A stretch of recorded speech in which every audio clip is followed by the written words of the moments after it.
Imagine this. You're in your early 20s and you're your own boss. You don't have to answer to anybody but yourself. You get to move at your own pace and move at your own dime. Now, so more than ever, young adults and even teenagers are finding ways to streamline several different types of income. The percentage of young adults becoming self-employed is becoming higher and higher each and every year. One of the more common ways that I personally see young adults like myself making a second line of income is through thrifting. Yes, thrifting secondhand clothing.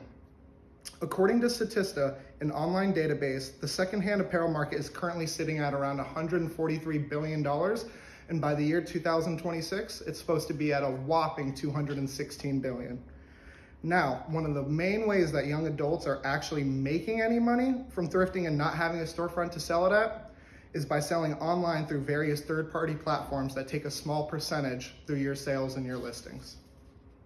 Now, you may be asking, why don't I just make my own website so these third-party apps can't take any percentage of any of my sales? Well, you totally can. However, it can be extremely difficult to generate traffic to your website when you're an up-and-coming reseller who's at the beginning of their reselling adventure in this already oversaturated market.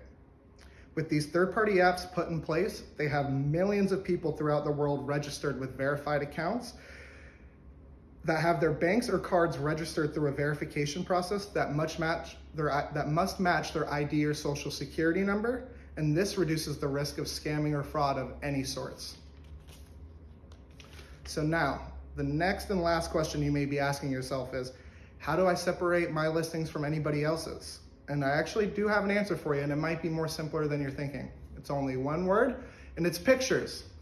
As somebody who's been in the industry for several years now and have generated over $10,000 in a single month for the secondhand apparel company I work at, I got a pretty good grip on what details need to be taken in these pictures and what's going to be garnering people's attention.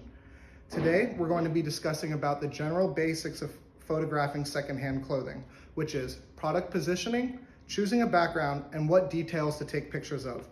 All of these are essential to separating yourself from most resellers on these platforms.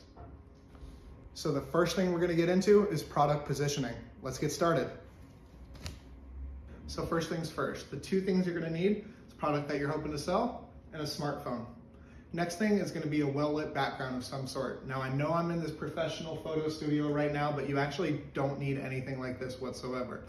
You can go to your local craft store, you can just get a white sheet from there, or you can even just use a brick wall at home or hardwood floor at home as well. Just a hard surface that's kind of the same throughout. All right, so now we're gonna get started.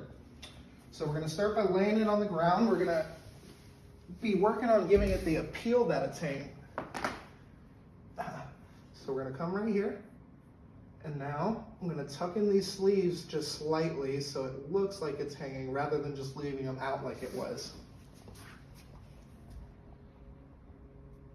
Next thing I'm gonna do is grab my smartphone right here, and we're gonna get started on the first picture. So I'm gonna stand back a little bit, make sure that my shadows are out.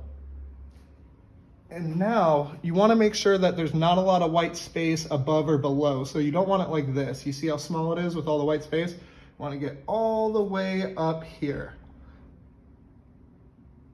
So now we're gonna be talking about taking up close pictures of the detail to give your viewers a good idea of how the print's done, whether it's DTG, screen print, whatever process they might have done. So I'm gonna just go down here and go from a different couple angles.